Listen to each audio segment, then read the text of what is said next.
Hi, my name's Shannon, and a few months ago, my own family threw me out like I was nothing, all because I refused to give up my bedroom and pay my sister $5,000 a month just to keep living in the house I grew up in. They said I was ungrateful, unstable, unworthy. I slept under a bridge that first night, alone, cold, and wondering how a mother could look you in the eye and lie so easily. But then, something strange happened. Every night, I left a little food behind the thrift store for a girl who had even less than I did. And one night, she grabbed my hand. Her voice shook. "Ma'am, don't go home. I found something awful in your trash." Wait, what trash? How did she even know where I lived? I didn't realize it then. But that girl had just uncovered the one thing my family had buried. The one secret that could burn everything down. So before we dive in, tell me, where are you listening from? What time is it there? Because this story, it changes depending on when you hear it, and you won't believe where it ends. My name is Shannon. I'm 32, and for the past year, I've been living back in my childhood home in Tacoma, Washington. I don't tell many people that. You'd be surprised how fast I moved in with my parents shuts down a conversation, especially when you're over 30 and working 2 jobs. I lost my old apartment after my last roommate skipped town and left me covering the entire lease. Between that and a surprise medical bill, my savings bled out in under 3 months. So I swallowed my pride and came home. If you walked into our house on a random day, it might look normal. 2-story craftsman style, a quiet street, trimmed hedges. But inside, it's like living in a waiting room. Everyone's polite in that distant way, like they're just waiting for you to leave, especially when Kerrigan's name comes up. Kerrigan is my older sister by 6 years, always the star, the one with potential. My parents speak her name like it's trademarked. She doesn't live at home, not really. She flits in and out with her yoga mat, ring light, and startup ideas. But somehow the house bends around her needs. I've tried to stay small, helpful. I cover the Wi-Fi bill. I keep the bathroom stocked. I meal prep for myself so I don't take up fridge space. Nobody notices. And maybe that's the point. I thought if I didn't ask for much, they wouldn't ask me to leave. I was wrong. It started on a Thursday evening. I'd just gotten off my shift at the thrift store and smelled like musty denim and old books. My feet ached. I walked through the front door, kicked off my shoes, and before I could even head upstairs, my mom called from the living room. "Shannon, can you come in here for a minute?" Something in her voice made my stomach twist, too formal. Both my parents were seated on the couch, side by side like a united front. My dad held a manila folder on his lap. "We've been talking," my mother began, folding her hands, "about space and fairness." I didn't like where this was going. "Kerrigan has a new opportunity," she continued. "She's launching a content channel, lifestyle, wellness, coaching, very modern, but she needs a quiet, professional space to film. The lighting in your room is perfect." I blinked, confused. "So, what does that mean?" My dad slid the folder toward me. "We've put together a plan." Inside was a printed sheet with my name at the top, and beneath it a monthly payment chart. Rent, $5,000. Utilities additional. Underlined twice. Fee for occupying shared family assets during business conversion. I looked up, waiting for a punchline. "You expect me to pay this?" My voice cracked. "You can stay, of course," my mom said gently. "But if you do, it's only fair that Kerrigan is compensated. She's investing in herself, and you've been living here rent-free for months." "Rent-free? I paid what I could. Groceries, the water bill. I even fixed the leaky sink last month because Dad didn't want to call a plumber." $5,000 a month? That's more than I make," I said. Dad shrugged like he was solving algebra. Then maybe it's time you found a place that fits your situation better. I tried to hold on to some sliver of reason. Can't she use the guest room, the basement, anything but? My mother held out her hand, palm up. Sweetheart, your room key. Kerrigan needs to move her gear in tonight. That key. I'd held onto it like it meant something, that I belonged there, that I mattered. I didn't say a word. I just dropped the key into her hand. She didn't even look at me, just slipped it into her cardigan pocket and turned to my father. A few seconds later, the front door opened. Kerrigan walked in, dressed in Lululemon, her hair twisted in that effortless influencer bun. She didn't say hi, just carried in a stack of plastic storage bins and breezed past me like I was invisible.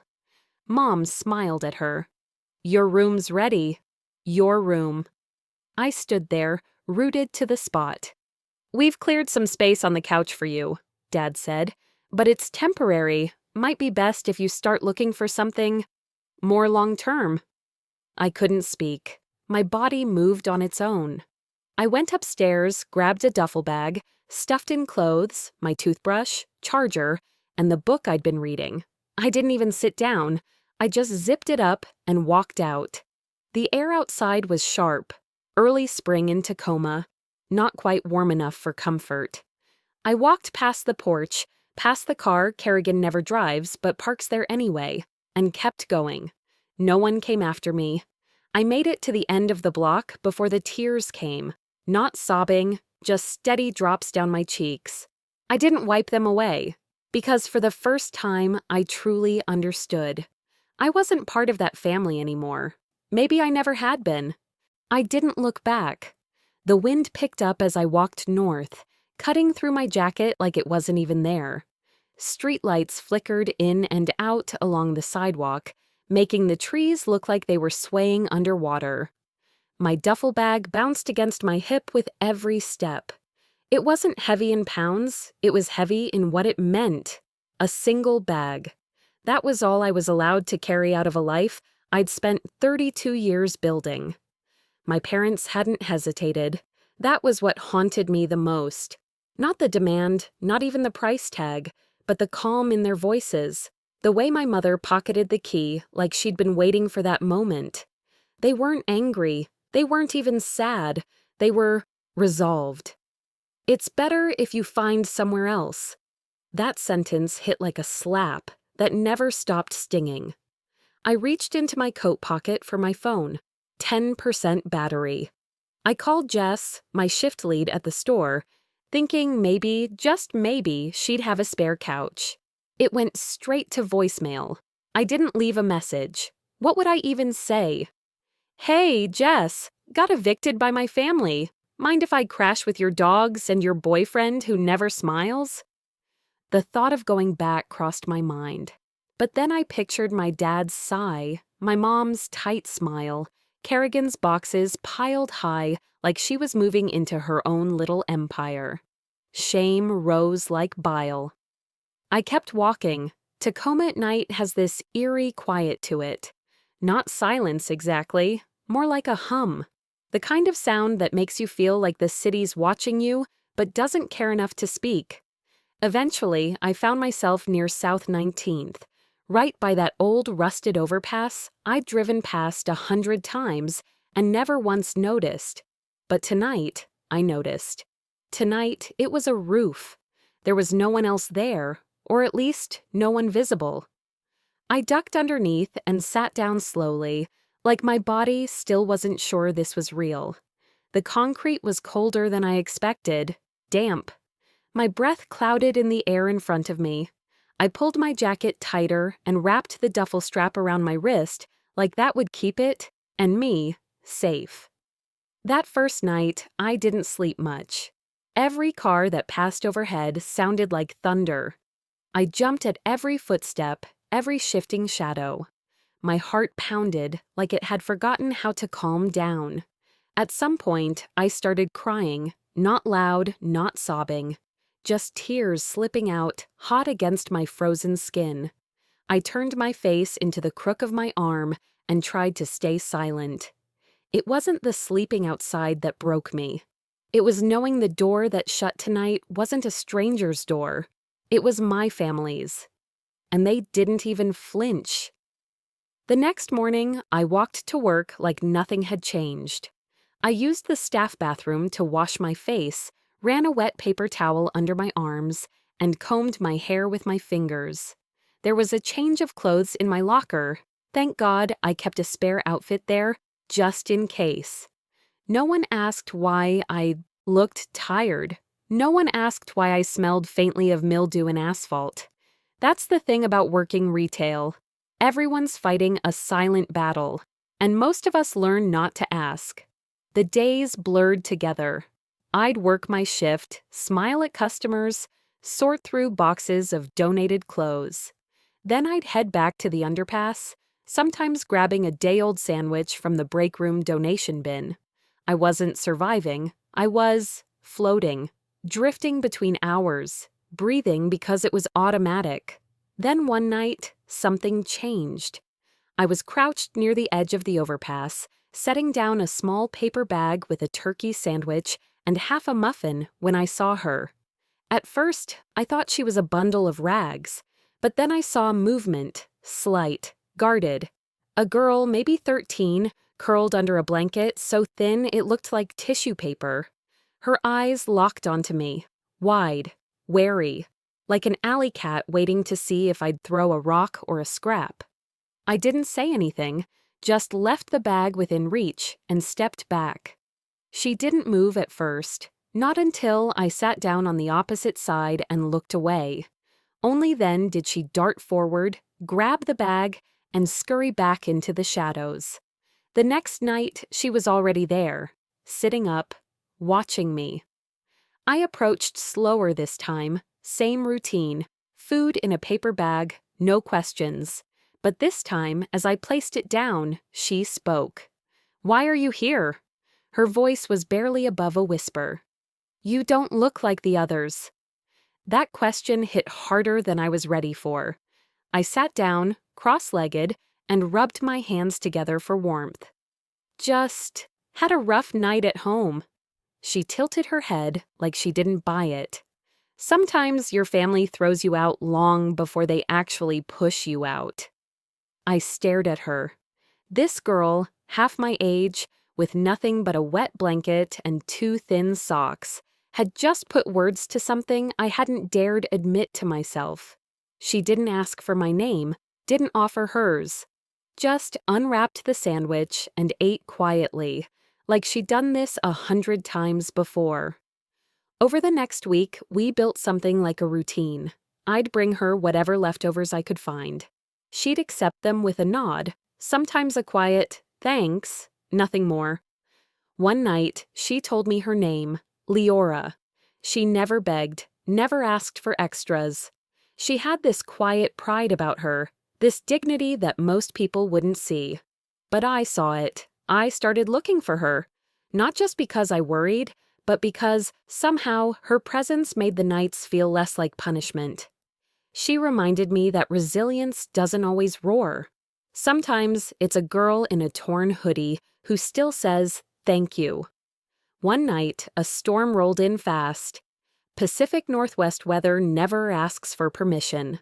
Rain came down sideways, slashing past the edges of the overpass. Leora huddled in her corner, soaked through, her shoulders shaking. I took off my jacket. It wasn't much, cheap polyester with a broken zipper, but it was dry.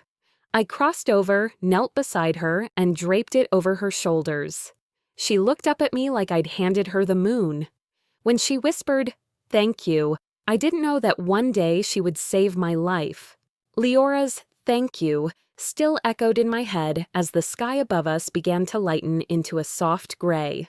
The rain had stopped sometime in the early morning hours, but the cold had settled deep into my bones. I barely slept. When I finally opened my eyes, every muscle in my body screamed. My fingers were stiff and numb. The thin layer of cardboard beneath me had soaked through, offering no warmth. My coat was gone, wrapped around a 13-year-old girl sleeping a few feet away from me.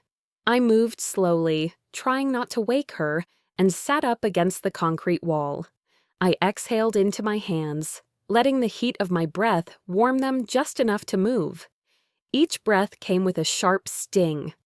I rubbed my hands together, stood, and quietly made my way toward the road. It was still early. The streets were quiet, except for a distant garbage truck rumbling through the neighborhood.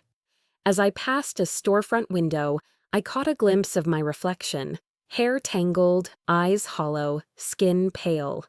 The woman staring back at me didn't look like someone who belonged anywhere. By the time I reached the thrift store, my clothes were nearly dry but wrinkled. I slipped through the back door, grateful no one else was around yet. In the bathroom, I ran hot water over my hands for longer than I needed.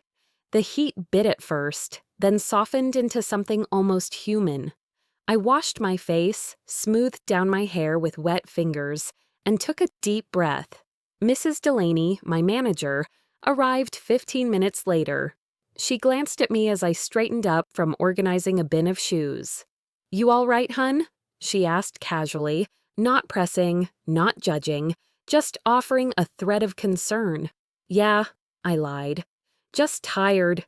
She gave a short nod, that quiet kind of acknowledgement people use when they know more, but let you keep your dignity.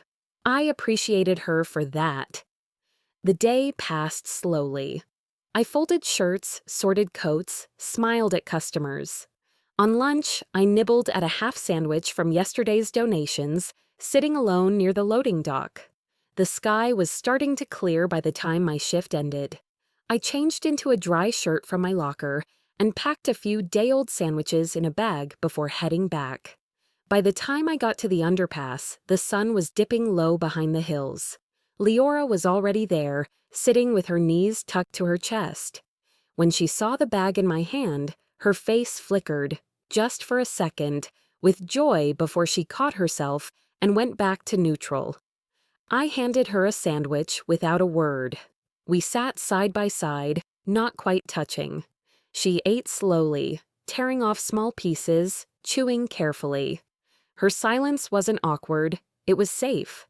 I felt calmer next to her than I did anywhere else in the world right now.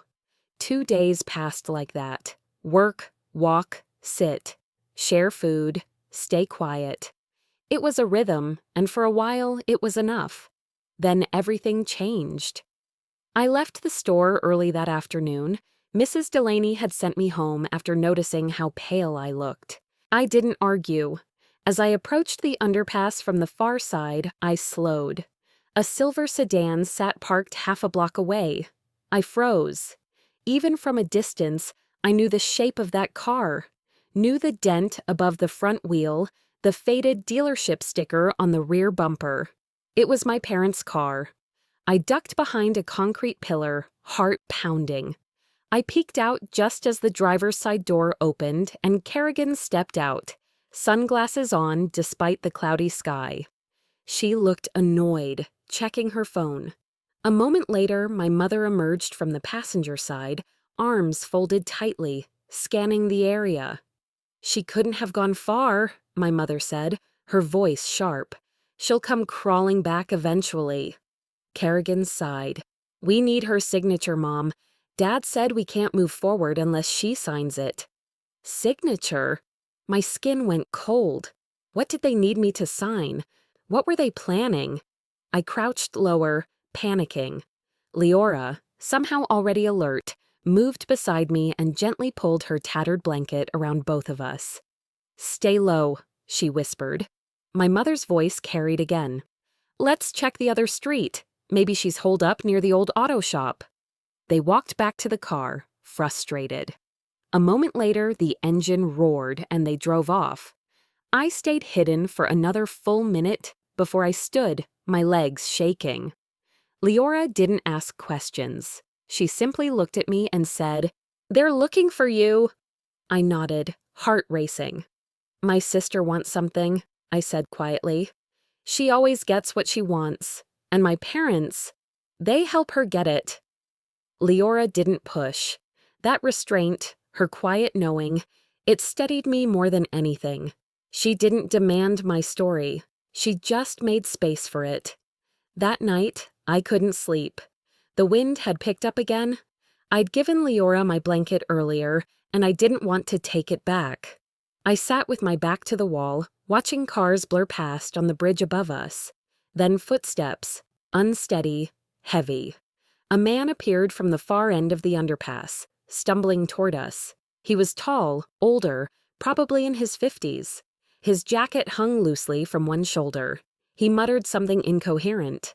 Leora froze. I stood up, heart pounding. "Sir, we don't want any trouble." He laughed, a low, raspy sound. "You two hiding out here like rats." He stepped too close. I moved between him and Leora, trying to block his view. "Back off," I said, voice shaking. He grinned, leaned in, and reached for my duffel bag. "Bet there's something good in there." I pushed his hand away. He grabbed my wrist. I screamed. "Leave us alone!" Leora yelled, her voice breaking. A pair of headlights flared above us, and the man turned, startled. He cursed under his breath, stumbled backward, then disappeared into the shadows. I stood frozen, my chest heaving. Leora ran to me, pulling me down to sit. She didn't speak, just wrapped her blanket around my shoulders. That broke me. Not the man, not the fear, but this child, shivering, choosing to protect me. I sat there, holding the edge of her blanket, and cried for the first time without hiding it. Not just for myself, but for her, for both of us, for everything we had lost, for how easy it was for people to throw others away. When the tears stopped, I whispered, "We'll get out of here, both of us." Leora studied me for a long moment. "Do you really believe that?" I wiped my face. "I have to." She didn't answer, just nodded once and leaned back against the wall, eyes closing slowly. The cold pressed in around us, but something else held me together now. A quiet rage, a spark of resolve. But the next morning, everything changed when I found something new in the trash behind my parents' house. Morning crept in, slow and gray, the kind of overcast that never quite turns into daylight. I woke before the traffic, before the birds, before even the shuffling of distant feet under the bridge. Leora was still curled under her blanket, barely visible in the gloom. I sat up stiffly, my muscles sore from the concrete, and rubbed my arms to chase off the cold. But it wasn't the weather that kept me awake. It was my mother's voice from the night before, still rattling in my head. She had said they needed my signature. Those words spun in circles around my brain, wrapping tighter the more I thought about them. It wasn't concern that had driven them to the underpass. It was business, paperwork, some step in a plan I hadn't been meant to see. And if they were so desperate for it, what exactly was I signing away? I couldn't keep wondering. I needed to know. After my shift at the thrift store, I lingered behind the counter long enough to count every second of hesitation. I didn't want to go back there, not to that street, not to that yard, not to anything connected to that house. But the not knowing was worse. So I slipped out quietly, took the long route, and avoided every streetlight that still remembered my name. By the time I reached the block, the sun had dipped low. Shadows stretched across the driveways and curled over mailboxes. I didn't go near the front. Instead, I walked around the back like a thief, ducking low near fences and hedges, careful not to make noise. My sneakers made barely a sound on the grass. Every breath felt like a risk. I waited behind the neighbor's fence until the kitchen lights dimmed, until I was sure they were done with dinner or whatever version of family life they still played at without me. Then I crept into the backyard. It looked the same, which made it feel worse. The wind had knocked open one of the trash bin lids, scattering paper across the grass. I nearly stepped on an envelope when I saw it, my handwriting. A curl of my own voice from years ago, staring back at me in ink. I knelt down slowly. One envelope became 2, then 5, then a dozen.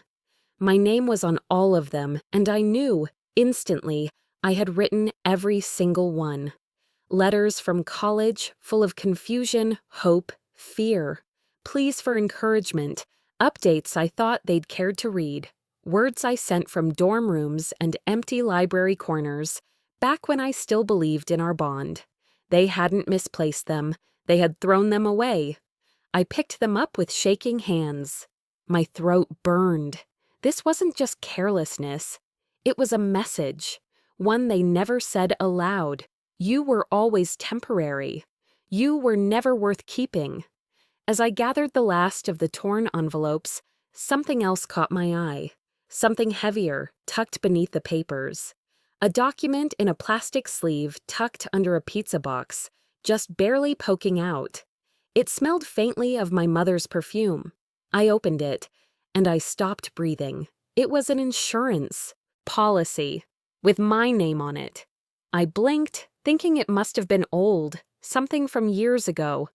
But the date at the top was fresh, last month, just days before they shoved me out. I scanned the details. The coverage amount made my chest tighten. But it was the line at the bottom that made my knees give. Beneficiary, Kerrigan Ray. Why? Why would my sister be listed? Why was this even active? And why did they need my signature? I crouched there, frozen, unable to decide what was worse, the violation of it or the implication. My own family had kept this from me, filed it, hid it. Were they expecting something to happen to me? Were they planning it? A creak of floorboards inside the house snapped me back. I dropped down behind the trash bins, heart pounding so hard I felt it in my ears. Voices passed near a window, my father's low grumble, my mother's clipped words. I didn't move until I heard the clatter of dishes, signaling they'd gone into the kitchen. Then I ran. The walk back felt twice as long. I cut through alleyways and side streets, clutching my bag to my chest. My palms were sweating, my lungs burned. But none of it compared to the wildfire crawling up my spine. They were hiding something ugly. And now I had proof. When I finally reached the underpass, Leora was drawing circles in the dirt, her back to the wind. She stood the second she saw my face. What happened? I couldn't speak. I just opened my bag and showed her. She took the policy with both hands and read silently. Her brow furrowed. She didn't need long. "This is bad," she said simply. "Really bad." I nodded. "It's real. I don't know what they're doing, but it's not just about the house. It's more than that." She handed the paper back gently, like it might break. "People don't do this unless there's a reason, a big one." I sat beside her, still shaking. They tried to erase me, but now I see it. This whole time, I've been trying not to make trouble, trying to disappear. But maybe that's exactly what they wanted. She didn't say anything for a moment. Then, "You can't do this alone anymore." It wasn't dramatic. It wasn't emotional. It was a fact. A truth that dropped between us like a stone. And for the first time in weeks, I didn't feel entirely alone. "I need to know what they're planning," I whispered. "And I'm done waiting for answers to come to me." Leora looked at me carefully, like she was taking my measure. Then she nodded. "Then we stick together." The wind picked up. I pulled my arms tight around myself, the night colder now with the weight of what I'd seen. But inside, something new was flickering, like a match catching for the first time. Rage, resolve, maybe even the beginning of a plan. Whatever they were hiding, I was going to find it, and I wasn't going to be quiet anymore. I kept hearing my own words long after they left my mouth. I wasn't going to be quiet anymore. It felt bold when I thought it, almost brave, but the next night reminded me just how fragile courage can be. The wind clawed through the underpass in sharp bursts, carrying the sting of the coming cold. Leora sat closer than usual, her thin blanket pulled tight around her shoulders. She wasn't drawing in the dirt or humming like she sometimes did. Her face was tight, like she was bracing for something. When she finally spoke, her voice barely carried over the sound of cars above us. "I didn't tell you something," she said. "I didn't know how." I pulled my knees up, trying to block the wind. "Tell me now." She hesitated, chewing the inside of her cheek the way she always did when she was nervous. Then she looked straight at me. "I've seen your parents' car here before, more than once, long before you told me anything." I felt a cold jolt run down my spine. "What?" She nodded slowly. "They'd park near the far pillar. Argue. Say your name. Your sister was with them too." My stomach twisted, and not from the cold. "What? What were they saying?" Leora didn't turn away. "Your sister said you were unstable, a liability. She said if you didn't sign whatever they wanted, they'd have to move on without you. Move on without you." She said it calmly, but the words felt like someone pressed ice against my ribs. I swallowed hard. "You're sure it was them?" She lifted one shoulder. "People don't hide well when they're angry, and I've learned to pay attention. It keeps me alive." I believed her. She noticed everything. She always had. For a moment, I couldn't breathe right. Every part of me felt too heavy. My arms, my thoughts, even the space around my heart. Losing a bedroom had been painful. Losing a home had gutted me. But hearing that they were planning something behind my back, watching me sleep under concrete while they argued about paperwork, that carved a deeper wound. I didn't want Leora to see me fall apart, but tears came anyway. I turned my face away, wiping them fast. She didn't make a sound. She just sat there, steady and grounded, the way only someone who's lived through too much knows how to do. By morning, my eyes were sore, and I hadn't truly slept. I got up before the sky turned blue and headed toward downtown Tacoma. My feet felt heavy, like each step was pulling something out of me. I thought about confronting my parents right then, demanding answers, but the idea alone made my chest tighten. I wasn't ready to stand in front of them, not empty-handed, not shaking the way I was. What I needed was proof, something solid, something they couldn't twist. That's when I remembered the storage unit Kerrigan and I once shared. Years ago, she shoved old equipment and files there. If she was still hiding things, that was the most logical place. I made the long walk across town. The sky had brightened by the time I reached the facility. The manager, an older man named Mr. Hoyle, looked up when I approached. "Haven't seen you in a while," he said. "I know. I need to check something in my unit." He frowned. "Well, your sister came by last week, closed the joint account. Everything's under her name now." The words dropped inside me like a stone. "So, I can't go in?" He glanced around, then lowered his voice. "All I'm saying is, someone didn't lock it right. If you happen to look before I do my rounds, I wouldn't know." He turned away before I could thank him. I walked quickly down the rows of metal doors until I found the right one. The padlock hung loose. Inside, dust clung to every box and cable.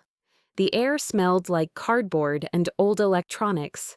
I opened one box, then another, then another. Wires, supplies, manuals, receipts. Nothing helpful. Then in the back corner, a metal drawer unit. My hand shook as I pulled it open. Folders, dozens of them. Some labeled, some blank. Near the bottom, a thin blue folder lay slightly bent. I lifted it out and opened it. Inside were printed documents, legal drafts, financial notes, emails. Emails between Kerrigan and my mother. Once she signs, we can proceed. She'll never know where it came from. Don't say anything near the girl at the bridge. My throat closed. I gripped the edge of the folder just to steady myself. The words blurred until I blinked them back into focus. This wasn't just about a bedroom. This wasn't just cruelty. This was calculated, organized, planned. I sank down onto an old crate. My heartbeat thudded in my ears, loud enough to drown out the world. I felt stripped bare, like they'd reached inside my life and rearranged everything without hesitation. Why? What could they possibly gain? And how long had this been happening? The questions pressed against my chest until it hurt to breathe. "What is wrong with them?" I whispered. My voice cracked in the quiet. I pressed the folder to my chest, forcing myself to move. I closed the drawer, stepped out into the weak daylight, and locked the door behind me the way it had been. My legs trembled the whole walk back. I passed storefronts and bus stops without seeing any of them clearly. Tacoma felt unfamiliar now, like the city had shifted while I wasn't looking. People moved around me, talking, laughing, living, and I felt like I was dissolving inside my own skin. By the time I reached the underpass again, the sun had already dropped low. Traffic echoed above. Leora looked up from the bundle of blankets she was adjusting. "You okay?" she asked softly. I wasn't, but I nodded anyway. I sat beside her and stared at the concrete wall across from us. The truth settled in my bones, heavy but final. I had no family anymore, not the kind that protects you, not the kind that holds your hand when life gets hard, not the kind anyone deserves. But, somehow, understanding that hurt less than hoping they might change. And as the sky faded into evening, I realized something else too. Whatever came next, I wasn't going through it blind. Whatever strength I had been clinging to started thinning on the walk back. By the time the underpass came into view, my legs felt unsteady, like they weren't sure they could hold me anymore. Leora looked up from where she'd been huddled against the pillar. One glance at my face, and she straightened. "You found something," she said. All I could do was nod. My throat felt tight. I handed her the blue folder. She pulled it onto her lap and scanned the pages, her brows pulling together with each line she read. When she finally looked up, there was nothing soft in her expression. "They're serious," she whispered. "This isn't casual. This is planned." I lowered myself onto the concrete, feeling the cold climb through my jeans. Why would they do this to me? I've never asked anything of them, not once. "You existed," she said with a sad shrug. "Some people see that as too much." I didn't know how to answer. The truth of it stung. Before either of us could say anything else, a bright beam swept under the bridge. A security officer stepped toward us, his radio crackling at his hip. He didn't look angry, just worn out, like he'd delivered this speech too many times. "City's clearing this area tonight," he said. "You can't stay here." The air seemed to shrink around me. "Where are we supposed to go?" He hesitated, shifting on his feet. "Shelter's full. Forecast says the temperature's dropping. You need to find somewhere inside, at least until sunrise." It wasn't cruelty, it was resignation. But the result was the same. We were being moved again. Leora grabbed her blanket, shaking out the dirt. She looked even smaller without the dim light to soften her outline. I picked up my duffel bag, trying not to let my frustrations spill out. We walked away from the underpass, our feet scraping over gravel. The cold grew teeth as we moved toward downtown, the wind pushing against us. My breath puffed out in shaky bursts. Leora tugged her blanket tighter. "What now?" she asked. I wish I'd had an answer. "Let's get to the back of the store. At least it's covered there." We walked the last few blocks in silence, stepping past neon signs and shuttered storefronts. When we reached the thrift store's back entrance, I sank down with my back against the brick wall. The metal awning cut the wind just enough to make the air bearable. "I'm calling someone tomorrow," I said quietly. "A lawyer. Anyone who can help me figure out what they're doing." Leora nodded, her voice even. "Good. No one fights alone." I wanted to believe that, but doubt crept in. Lawyers weren't cheap. My parents had friends everywhere: church, city committees, volunteer councils. They knew how to look respectable. The next morning, when the first employees arrived, I slipped in with them. I kept my head down and moved straight to the break room. Mrs. Delaney stopped me by the counter. "Rough night?" she asked gently. I managed a small nod. "You're a good worker," she said. "Don't let people take advantage of that." The words hit deeper than she intended, and I needed a moment to steady myself before clocking in. By lunchtime, I felt wrung out. I walked to the staff mail slots to check for a schedule update. Instead, there was an envelope with my name. No return address, no note. I slid it open. Inside was a single photograph. Me, asleep. Under the bridge. The picture wasn't taken from far away. Whoever held the camera had stood close. Too close. My stomach clenched. I flipped the photo over. On the back, written in neat handwriting, "We know where you are. Come home and sign." The room went blurry. My fingers tingled. I pushed open the restroom door and locked it behind me. I braced myself against the sink, struggling to control my breath. Someone had been standing near me at night, watching me, watching Leora, taking pictures, carrying messages. They weren't just planning something, they were tracking me. I splashed water on my face, counting each breath until my heartbeat slowed. When I lifted my head, my reflection looked exhausted, but something steady flickered behind my eyes. I wasn't powerless. I had the insurance documents, the printed emails, the blue folder, and now the photo. I pulled out my phone. The screen was cracked, battery almost dead, but it still worked. I typed a message slowly, making sure every word was clear. "Hi, my name is Shannon. I'm in danger. I have evidence. I need help." I sent it to the tenant advocate I remembered from years ago. I put the phone away before fear could take the moment back. When my shift ended, I headed quickly toward the alley where Leora waited. She looked up from adjusting her blanket. "You look different," she said. "I am." I sat down beside her. "We're not running tonight." Her eyes narrowed a little, studying my face. "Good.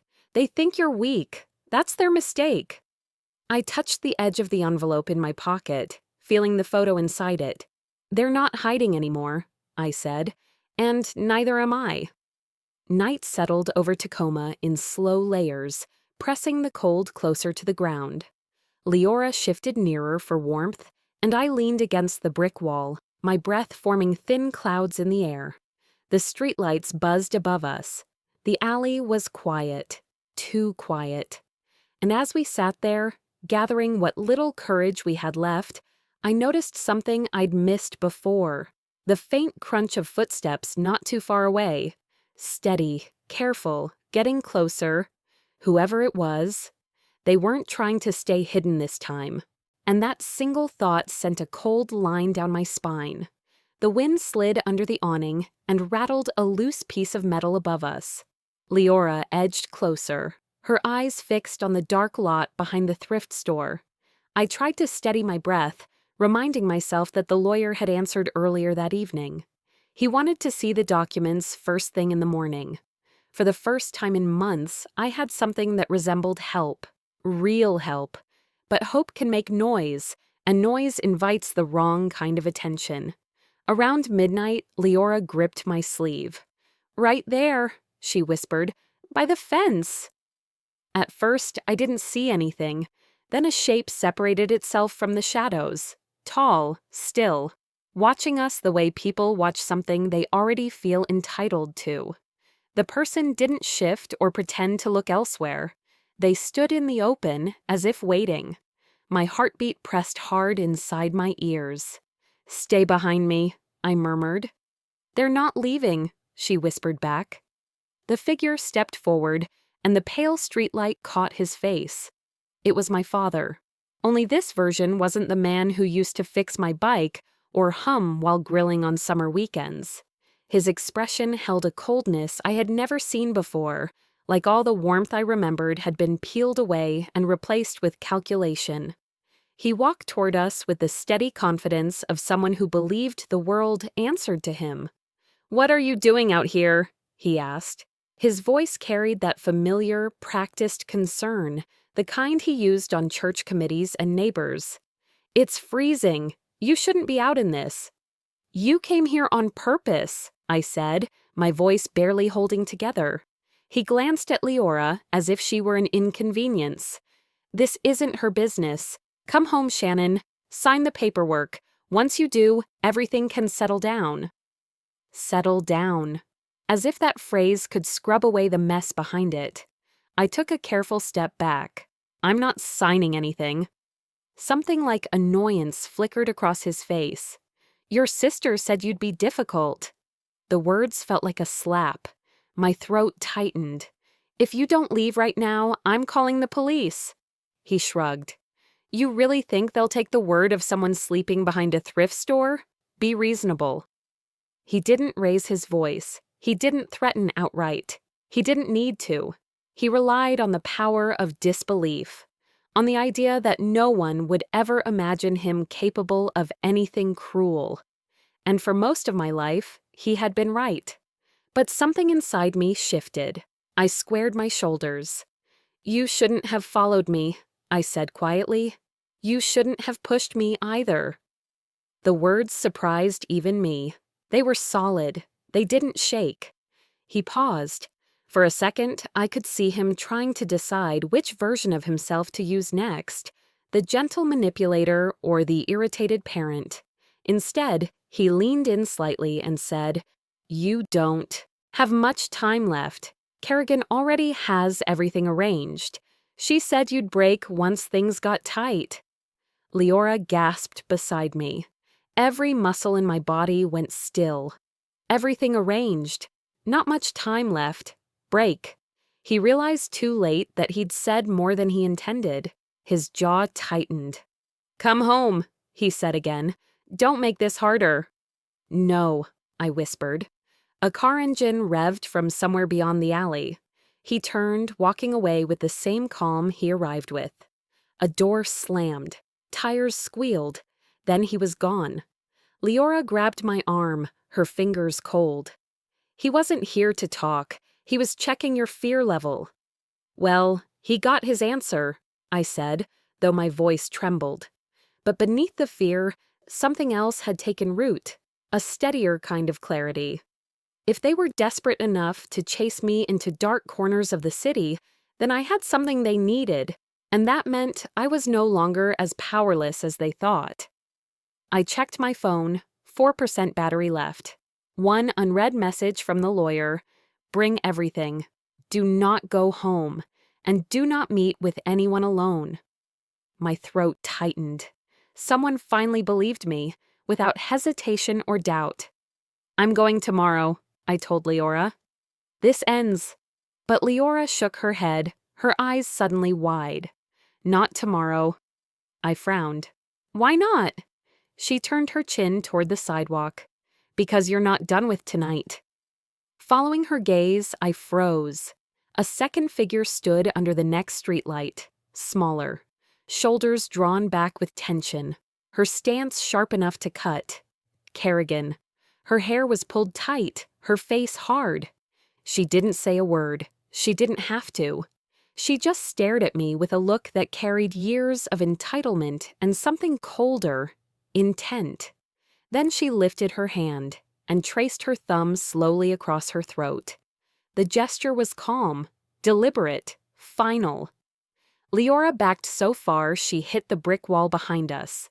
My breath left my lungs in a painful rush. Kerrigan held my gaze for 2 more seconds before turning sharply and disappearing between 2 buildings. Not running, just walking, like she was confident I wouldn't dare follow. I didn't move, I couldn't. The air seemed to thicken around me. Leora whispered, "She didn't come to scare you. She came to warn you what comes next." I swallowed hard, my palms sweating. "She wants me gone." "No," Leora said softly. "She wants you erased." The wind cut across the lot again, colder than before. But something inside me had changed. I wasn't that quiet girl from the house anymore. The fear was still there, yes, but now it had a new companion. Anger sharp enough to cut rope. Resolve heavy enough to anchor me. When the sun rose, I would still be standing, and they would regret ever thinking I'd break. The sun hadn't fully risen yet, but the sky was light enough to turn the alley a soft gray. It looked almost peaceful, like nothing had happened here just hours earlier. But peace was a lie this morning. My gut told me so. Something was different. Leora sensed it too. She stayed close, her eyes scanning the far corners, like she expected shadows to move. We didn't speak much as we began packing up our things. Then, by the dumpster, right where Kerrigan had stood last night, I spotted a shoebox dented at the corners, with duct tape clumsily wrapped around it. My name was scrawled across the top in thick black marker. I didn't breathe. Leora stepped up behind me. "Don't touch it," she said. "I have to." I crouched and peeled away the tape. The lid resisted like it didn't want to be opened. Inside were shredded papers, torn in haste, jagged at the edges. I pulled out a few scraps. They were smeared with dirt and coffee stains, but I knew that handwriting. The same from the draft contract they tried to push on me. Legal terms, property lines, payment demands. But the worst wasn't the paperwork. Inside the lid, scrawled in the same marker, were 2 words: too late. The box shook in my hands. Too late for what? Too late because they already filed something? Or because they were planning something bigger? I dug deeper and found a photo near the bottom. An old picture, me as a kid, sitting on my father's lap at a birthday party. My face had been scratched out with something sharp. I couldn't breathe. My chest tightened until I felt dizzy.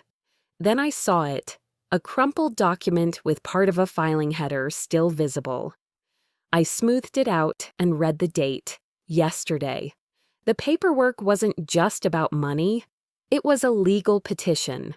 They were trying to declare me unfit, mentally unstable, financially irresponsible, incapable of making decisions. If that petition went through, they could claim guardianship over me. I'd lose control over my bank account, my rights, maybe even my own voice. I wasn't a threat to them. I was a nuisance, a signature they couldn't trust, and this was their solution. "They want to erase you," Leora whispered, leaning over my shoulder. "This isn't about family. It's about control." I felt something burn deep in my chest, hot, sharp, old and new at the same time. "They think I'm going to give up," I said. I grabbed my phone and called the lawyer. I could barely get the words out. "They filed something," I told him, my voice breaking. "I found the shredded evidence. My name's on it. They're trying to take over everything." He listened, then spoke with calm urgency. "Do not go home. Come straight to my office. Bring that box. This changes everything." I nodded, already moving. "I'll be there." Leora and I left the alley. The morning traffic had begun to hum through the streets. We walked quickly, not speaking. I held the shoebox tight to my chest. But before we made it to the main road, a car turned the corner too fast and screeched to a halt right in front of us. I recognized the make and color immediately.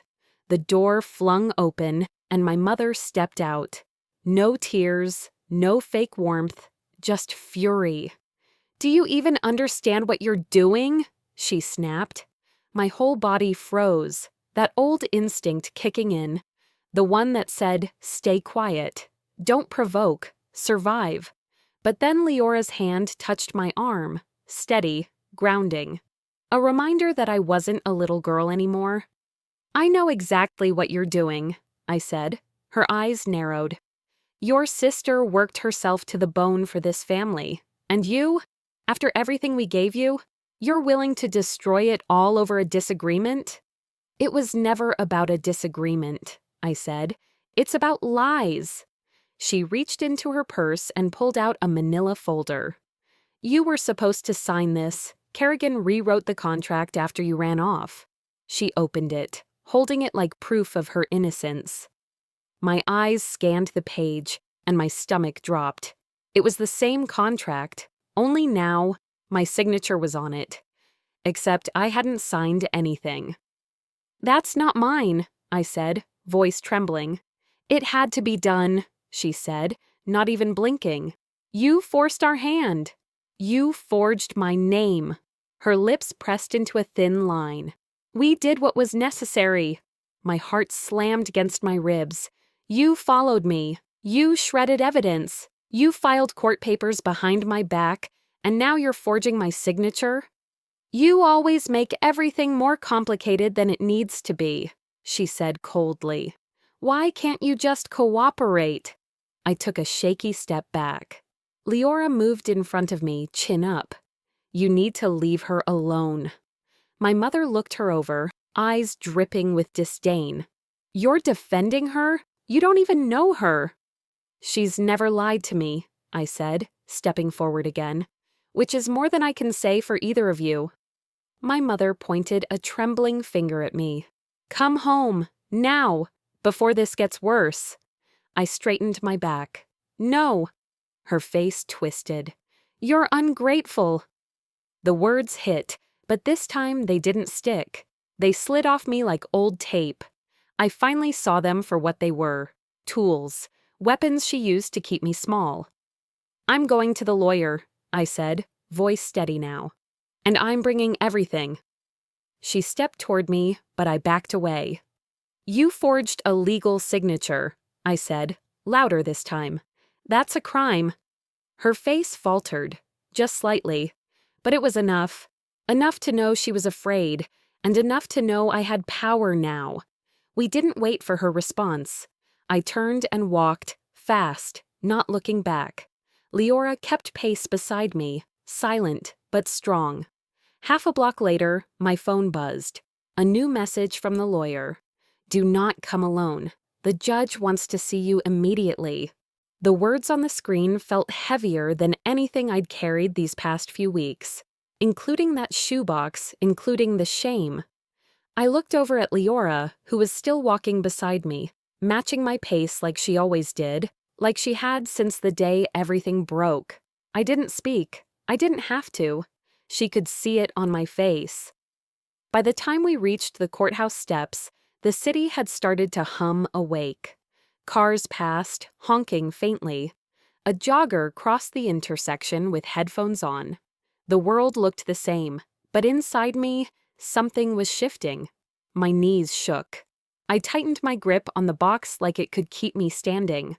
Leora stood next to me as I paused, staring up at the pale stone building. "You've got this," she said quietly. I wasn't sure I believed it, but I nodded anyway. Then I walked in. The courtroom was colder than I expected. It wasn't just the air conditioning. It was the silence, the formality, the way everyone avoided looking at each other until they had to. My parents were already seated. Kerrigan was beside them, dressed like she'd come from a job interview, lips pursed like she had somewhere better to be. My mother's gaze was locked on the front bench.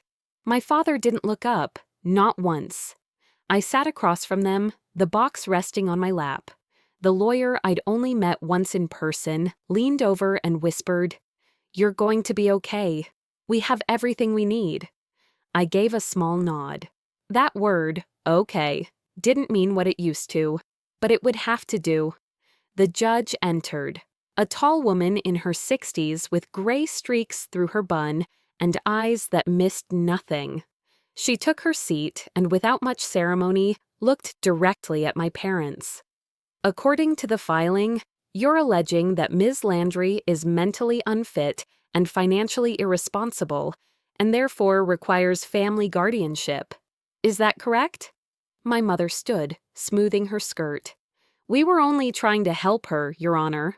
She's had a breakdown. She's living on the street. We didn't want things to get worse."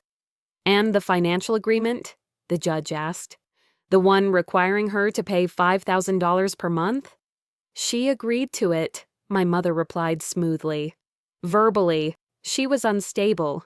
We were trying to protect our family's interests." The judge turned to me. "Ms. Landry, is this your signature on the contract?"